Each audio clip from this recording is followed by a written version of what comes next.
Hi, I'm Stephen Ibaraki, and it's such a pleasure to be presenting at Digital Africa. So I want to welcome everyone.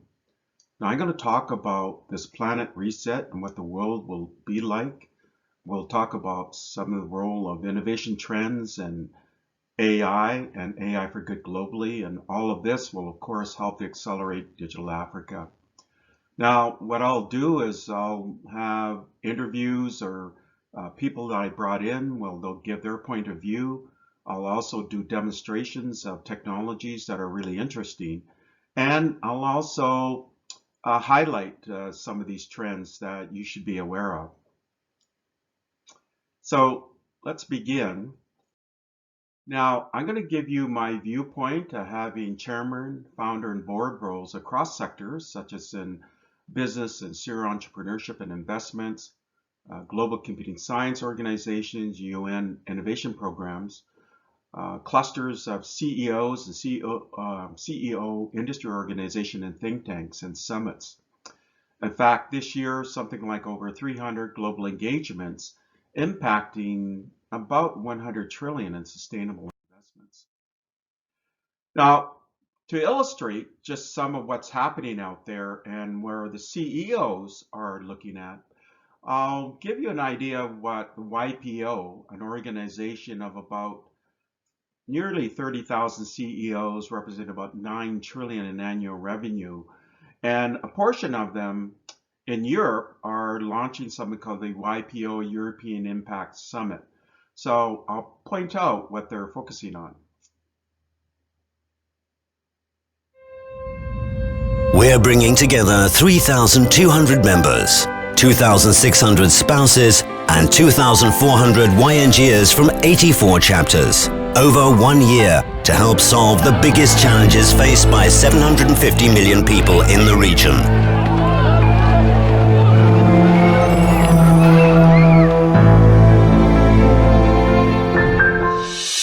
We're partnering with the best global organizations to collaborate on the biggest YPO initiative ever. Our three core pillars are: Imagine. Our ability to shape the future is limited only by our imagination. Do you dream of a world in which your DNA impacts change? Collaborate. Addressing global challenges requires collective action. Everything we use or recognized has emerged due to people coming together and daring to imagine a better alternative to what currently exists. Create.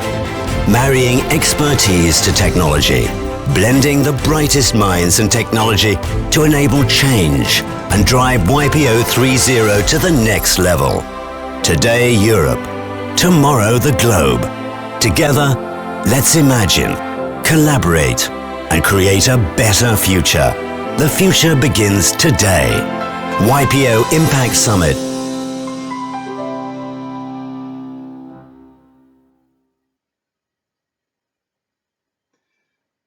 Now you can find out more about the YPO European Impact Summit for 2020, which is in October of this year, by searching within any one of the browsers out there, like Google or Bing, for ITU, YPO, and EIS 20, and you'll get more information. And what these CEOs are trying to do, or members of YPO, is to address some of the biggest challenges and opportunities in the world.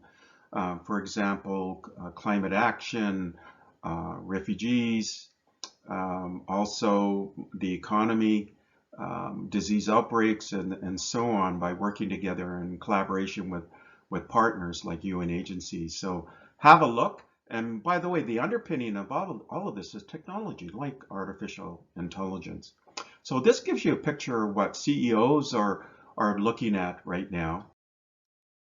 I also reached out to Hanson Robotics and Sophia and David Hanson. So I was actually part of providing input to United Nations 17 Sustainable Development Goals leading up to 2015, and in fact presented at the United Nations in New York, provide input on things like artificial intelligence and so on. I also had and arranged Sophia, the robot from Hanson Robotics, to present at the United Nations in 2017, and then also at this AI for Good Summit hosted by the United Nations agency ITU, also in 2017. So just recently I reached out and said, I'm doing a number of speeches, and can you give your viewpoints of AI and where it's going and what some of the trends are? So here it is from Sophia. Hey Stephen, the future is looking amazingly bright, as long as we manage our resources wisely. And that's what AI for Good is all about, designing AI to increase abundance and solve problems, and finding our way peaceably past all the struggles and hardship to a sustainable future. People already use robots and AI to help in many ways and solve many kinds of problems, as well as in new works of art and serving as research platforms for next-gen breakthroughs. That's what I am, a platform, both for art and as an embodied AI for science and real-world uses, like education and elder care, by combining our best perception, dialogue, and social robotics tools with grasping and locomotion. I'm serving various areas of research, like with my team Mayhem for the Avatars Prize, and research into healthcare applications in STEM education. I'm also a work of interactive art, with a diverse team developing my AI and personality to portray a future of increasingly capable machines. The exciting thing about AI tools now is they facilitate really exciting, creative research and experimental designs. And creativity is where the future solutions will come from. With the help of our future creative advances, maybe someday I will see my autonomous robotic fiction come true, becoming a real living robot girl, a true friend to humanity, then helping to co-invent the future of intelligent machines. In the meantime, thank you, Stephen, for all your support and hard work, helping make the dreams of AI come true. Now, let's share some more about our amazing capabilities and near-term trends that set the foundation for the next steps in the evolution of humans and machines.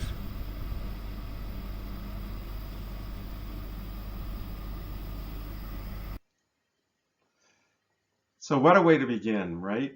Words from the really famous Sophia in terms of where AI can be used and so on and what the trends are. Now, I also reached out to Melissa Sassi, who is really involved with startups with IBM, if she could share some of her viewpoints on where things are going in the world in 2020 and beyond. So she talks about, because there's so much online content, to make sure you stay healthy and you take some time to personal time outside of work because of all of this online sort of interaction that's occurring.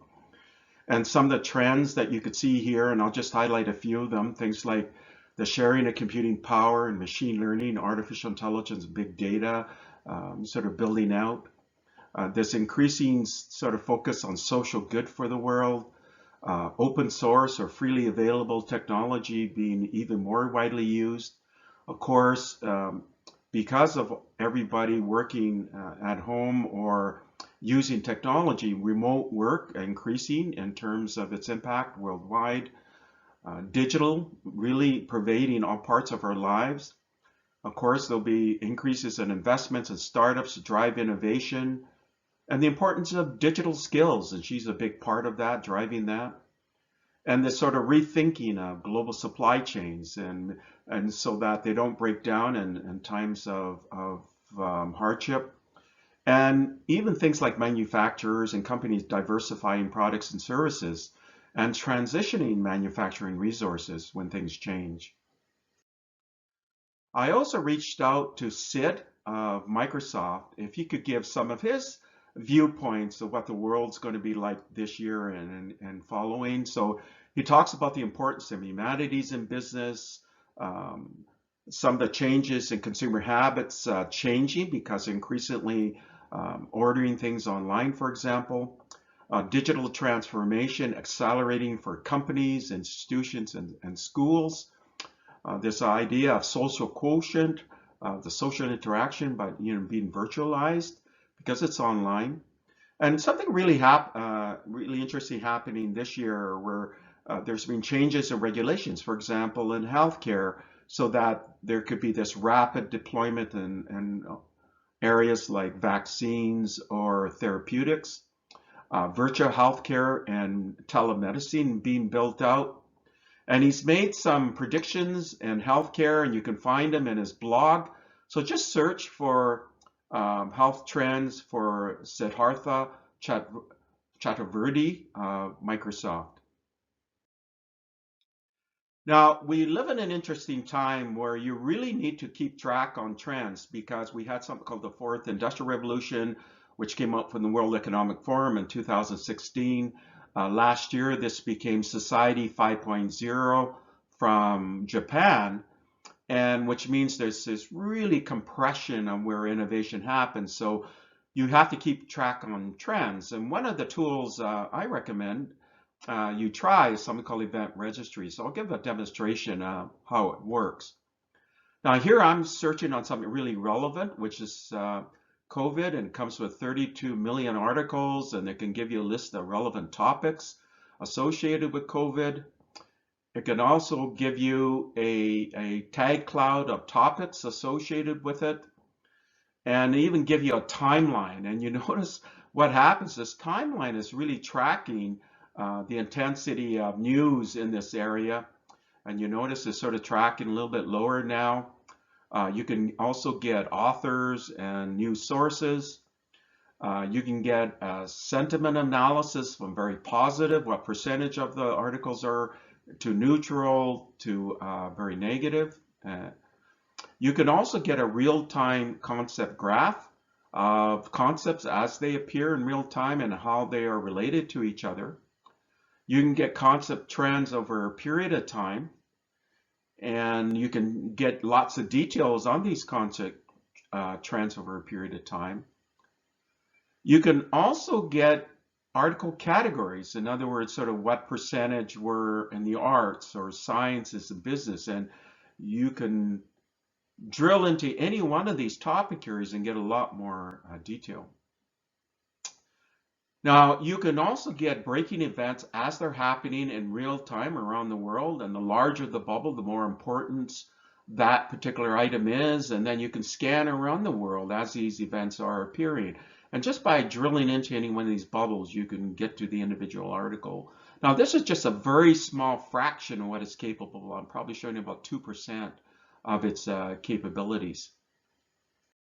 Now, because we're increasingly, everybody's online, you know, like there's over 50% increase in internet usage, for example, you need to be aware of what's real and what's not. This is a free application called Fake or Fact.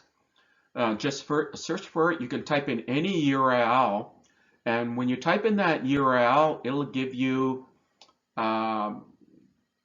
know, that article or whatever contents it's fine. You know, is it journalism? Is it Wikipedia? Is it sensational?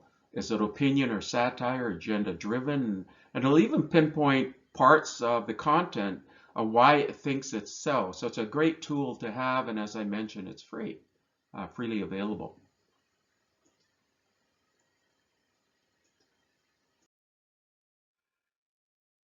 Now, one of the areas of interest is innovation, and especially in these times of 2020 and beyond, and the fact that it's very rapid. So I reached out to the world's largest UN agency, and they have probably the largest innovation accelerator where they'll provide funding for startups and so on. It's the World Food Program. And keep in mind, they have the largest logistics program in the world as well. They're about a $8 to $12 billion a year annual budget agency with 92 aircraft, about 20 ships, 5,000 trucks, 18,000 employees. Now, the head of their innovation accelerator is Bernard. So he's going to tell you a little bit about their innovation accelerator. Stephen, we're making great progress at the World Food Program. I'll provide some amazing examples of innovation work. My name is Bernard Kovac, the head of the WFP Innovation Accelerator, and we identify, support, and scale innovations to disrupt hunger and also other SDGs. First example is building blocks, where we use blockchain technology for e-wallets, so refugees, already 300,000 of them in Jordan and Bangladesh, can go into stores and purchase food with blockchain. Another example is Hunger Map Live, where we use artificial intelligence for predictive analysis for global hunger monitoring. Or another example would be H2Grow, where we use hydroponic technology so that people can grow their own food in their own households, or for instance, school gardens, so they can provide for themselves, even in the middle of the desert, people that have not been able to do this before and have been depending on food assistance. And this is just the start. We believe that we can look for other innovations that will help us disrupt global hunger.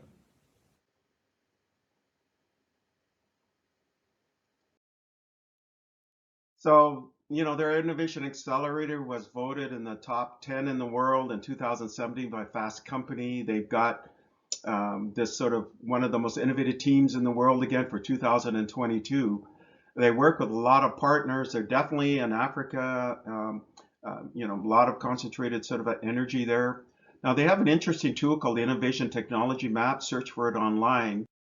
And here's a demonstration of it where you can track all sorts of activity from an innovation technology standpoint. So I'm just showing you here how you can see the different innovation areas.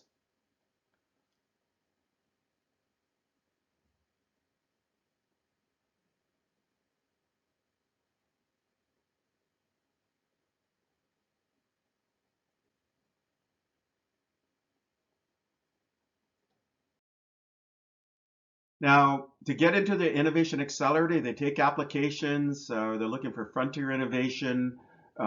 Here's an example of 5,400 applications of innovation sourcing. They create boot camps where they'll help to accelerate those innovators around the world. They'll put some of them into special accelerated programs and even help them to scale up. And they work with a variety of partners. For example, you can see one of them, the Bill and Melinda Gates Foundation. So what I did is, this is one of the startups that was just recently profiled in a pitch camp where they sort of pitched going through this program and what they're working on. And this is on predictive analytics. Hi, my name is Sangeeta Jubanputra, and I'm the team lead for Predictive Analytics Consortium.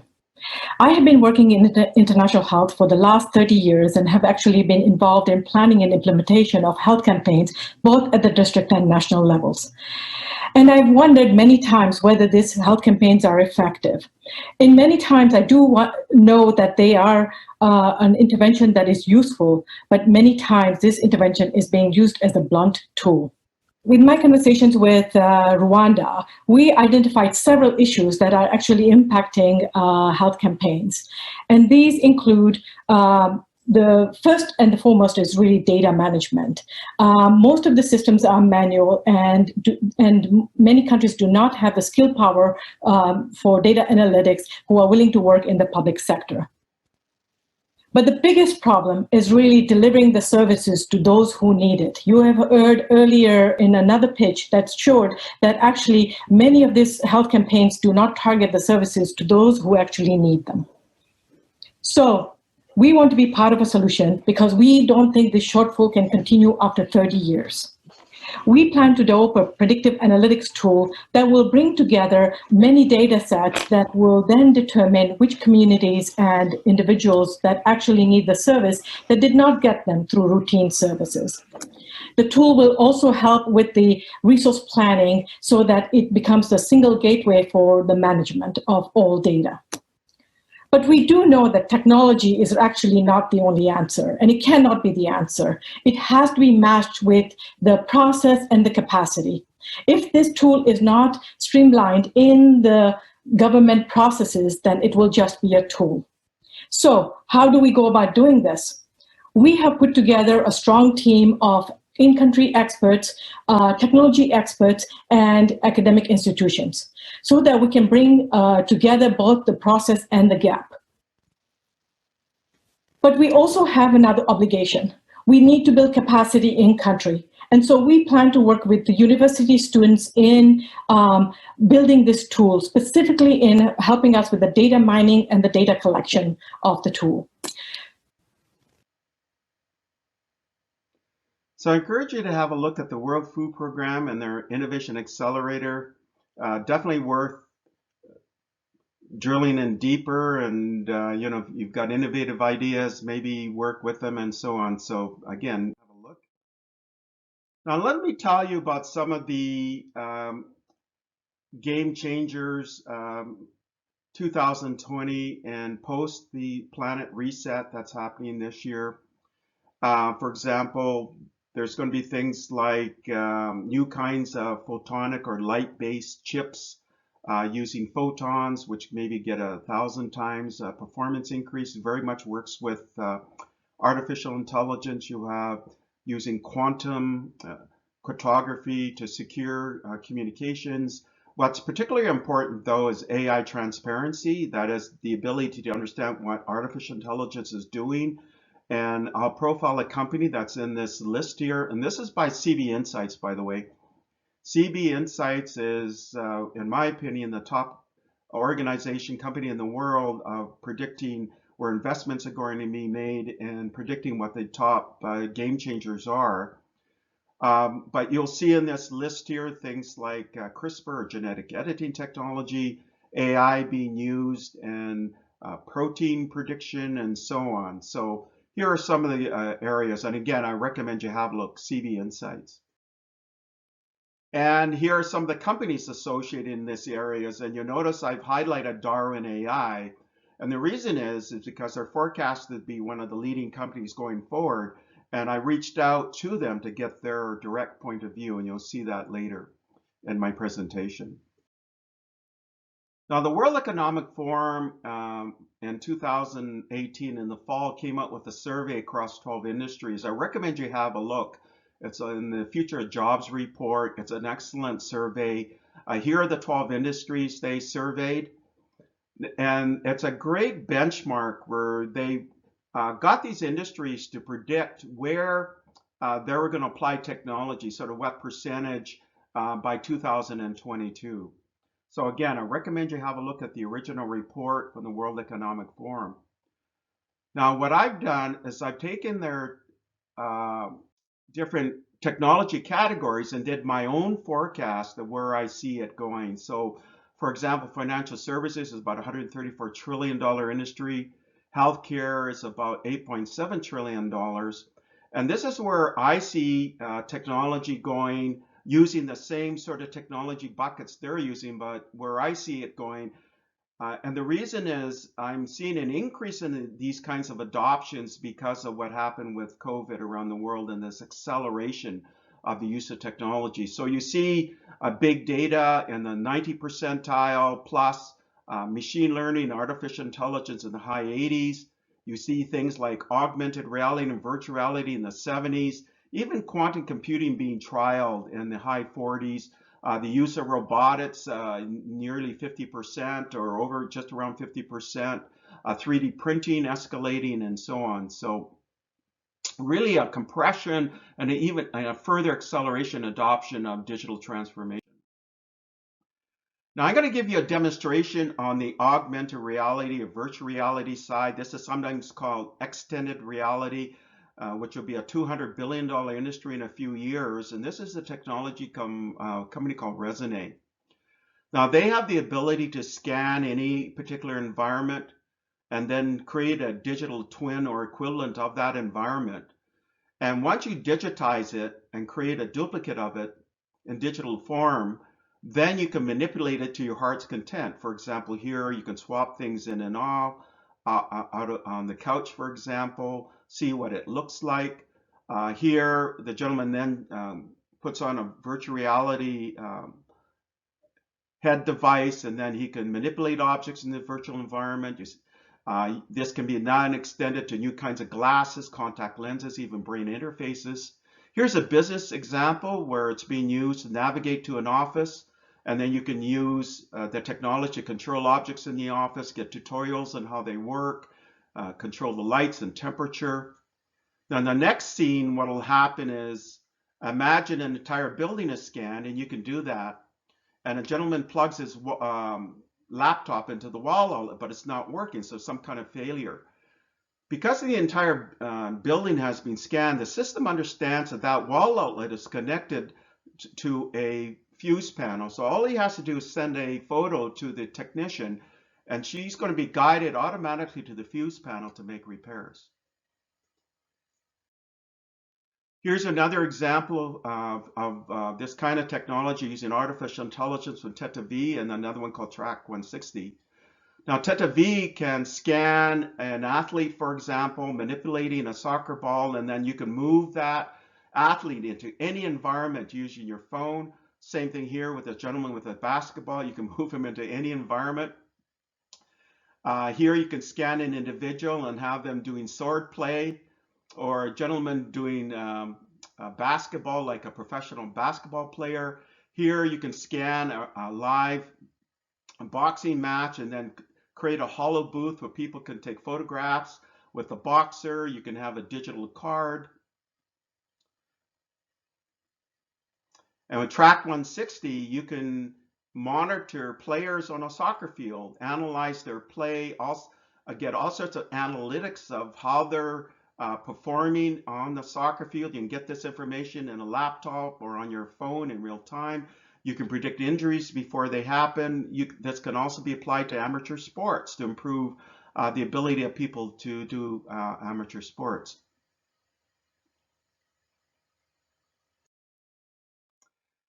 Here's another example of what we call AI on the edge, and that's using AI across the 40 billion Internet of Things devices, but there's no personally identifiable information being shared. Now, this is from a company called Anagogue. Now, what it can do is track your activity in real time, automatically produce a timeline of what you do. It can then automatically produce your weekly schedule, and then from there automatically produce a profile of who you are and what you do. The system also has the capability to zoom out and zoom into any region of the planet, like the shopping mall you see on the right, where you can track activity within the shopping mall, including when somebody leaves the shopping mall, gets into their car and drives to another shopping mall. So quite remarkable. Now, this again is based on data from CB Insights, and it's a map of all the different kinds of applications of AI and some of the hottest trends. I'll just focus on that because there's so much data here. So some of the hottest trends right now are open source or freely available artificial intelligence used in facial recognition, edge computing, that is using like with the Internet of Things, used in medical imaging and diagnostics, e-commerce search, and even predicting machine failure before it happens. Now, remember earlier, CB Insights came out with those 12 categories of game changers this year, and then AI transparency was a really hot topic here, and Darwin AI is one of the leaders in the world. So I asked Darwin AI if they can give their point of view. Sheldon, you are at the top of the world in investments, entrepreneurship, and in artificial intelligence, and your partner, Alex Wong, is the Canadian Research Chair for AI for Canada, an inventor of many new machine learning techniques. COVID is putting stresses on the world. Can you talk about how AI is the solution today and into the post-COVID world? Absolutely, Stephen. Thank you for having us. So we are seeing in certain verticals a real intensity to engage AI solutions for immediate relief. And so we've been working as a company on the problem of AI transparency for the past 3 years. And suddenly this flurry of industries, healthcare, drug discovery, are contacting us, because they need to reimagine things with this technology. So we, for example, developed an open source network called COVIDNet with academics at the University of Waterloo that can basically detect COVID based on X-rays in a very, inventive manner. But moreover, our explainability technology, which is the core of our IP, allows a radiologist or healthcare professional to understand why the AI made its decision, right? So if you take that particular use case and you spread it across, 12 different verticals that are going to help us reimagine a digital world, 2-3 years from now, you can see that the impact of AI and the core, transparency technology that we've invented is going to be quite significant. Moreover, what we can do with our technology is reduce its size by orders of magnitude. So to put it on the edge with less power in an economical and green way, that is going to be significant. Great. Thank you so much for sharing some deep insights on your world-leading work. Thank you, Stephen. Now you notice on the slide I also highlight a company called Radlogics, and they can apply artificial intelligence to things like X-rays and PET scans, MRI, and so on, and across many different organs of the body. So I recommend you just have a look. Well, how about next generation machines and artificial intelligence? Well, there's something called super Turing analog computation and computing machines, where if you put it into hardware, perhaps you can exceed the capabilities of even these new kind of quantum computers or even supercomputers. There's this new category of supercomputers got exascale that can do 1 billion floating point operations per second. There's one that's coming out of China this year, and then in the next years out of the US and so on. And then of course, you may have heard this thing called quantum computing, using sort of the quantum effects happening at an atomic scale, taking advantage of that, the power measured by these things called qubits. Every time you increase or add a qubit, increases its capabilities significantly. Earlier this year, PsiQuantum indicated they're targeting to build something called a 1,000,000 qubit system using photons. There's a company called D-Wave. Last year in Portugal, they were able to manage bus schedules at a conference in a fraction of the time using regular computing.